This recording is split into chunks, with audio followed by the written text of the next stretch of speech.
సమృద్ధమైన అరణ్యంలో లియో అనే యువ సింహం నివసించేది. అతడు బలంగా, చురుకుగా ఉండేవాడు. కాని అతని ఆత్మవిశ్వాసం కొంత తక్కువగా ఉండేవి. అతని తండ్రి గోపాలకుడు ఎప్పుడూ చెబుతూ ఉండేవాడు, నిజమైన నాయకుడు కావాలంటే కఠినమైన పోరాటాలను ఎదుర్కొని బలంగా నిలవాలని. ఒకరోజు పెద్ద ఎండ తమ ప్రాంతాన్ని దెబ్బతీసింది. ఒకప్పుడు పచ్చని అరణ్యం ఇప్పుడు ఎండిపోయిన ఎడారిగా మారింది. నీళ్లు సరిగా లభించక ఆహారం దొరకడం కష్టమైంది. సింహాల గుంపు బలహీనంగా మారింది. నిరాశ వాతావరణం విస్తరించింది. తన కుటుంబాన్ని రక్షించడానికి లియో తెలియని ప్రాంతంలోకి కొత్త నీటి వనరును కనుగొనాలని నిశ్చయించుకున్నాడు. ఈ ప్రయాణం చాలా కష్టంగా ఉండేది. అతను అనేక ప్రమాదాలను ఎదుర్కొన్నాడు. ప్రమాదకరమైన కొండలు, వారి ప్రాంతాలను కాపాడే కఠినమైన మృగాలు. ప్రతి సవాలు ఉంది.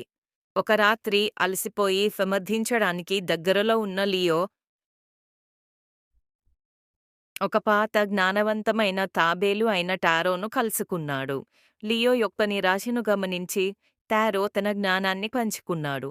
కఠినమైన పోరాటాలు అడ్డంకులు మాత్రమే కాదు, అవి అవకాశాలు. అవి మనల్ని మన హద్దులను మించి నెట్టుతాయి. మనం నిజంగా ఏమి చేయగలమో నేర్పిస్తాయి. టారో మాటలకు ప్రేరణ పొంది లియో కొత్త ఉత్సాహంతో ముందుకు సాగాడు. అతను ఎత్తైన పర్వతాలను ఎక్కి సాంద్రమైన అరణ్యాలను దాటి ఎండిపోతున్న ఎడారులను దాటి వెళ్ళాడు. చివరికి కొన్ని వారాల నిరంతర శ్రమ తర్వాత అతను ఒక దాచిన నీటిపారును కనుగొన్నాడు. తాజా నీళ్లు మరియు సమృద్ధిగా ఆహారంతో నిండి ఉంది. విజేతగా లియో తన గుంపు వద్దకి ఈ శుభవార్తతో చేరాడు. అతని ప్రయాణం కేవలం వారికి రక్షణ కాదు, అతనిని కూడా మార్చింది.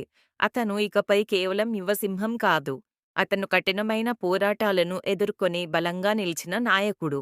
సింహాల గుంపు మళ్ళీ సంతోషంగా ఉంది. లియో ధైర్యం మరియు కఠిన శ్రమకు ప్రతీకగా మారాడు. అతను ఎదుర్కొన్న సవాళ్లు అతని బలానికి పునాది అయి, కఠినమైన పోరాటాలు నిజంగా మనకు కష్టపడటానికి ప్రేరణ ఇస్తాయని నిరూపించాయి.